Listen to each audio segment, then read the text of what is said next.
The Global Justice Center has been involved for many years in efforts to improve the domestic legal landscape for victims of sexual violence in Myanmar. The Penal Code dates back to 1860, which means that 150 years of legal jurisprudence and gender equality improvements simply are not reflected in Myanmar's domestic laws.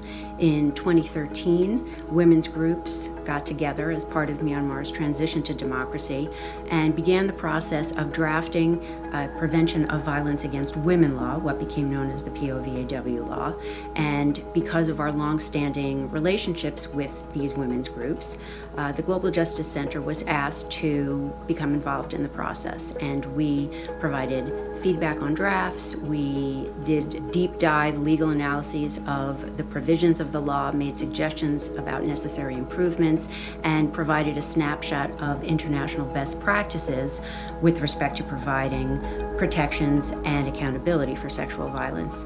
And because of our involvement in the development of this law, in 2019, the United Nations asked us to provide them with an analysis of the then current draft of the law. And so I think what our experience with the POVAW law helps to show is the strength of our relationships with grassroots women's organizations in Myanmar, and how that trust helps lead to other relationships.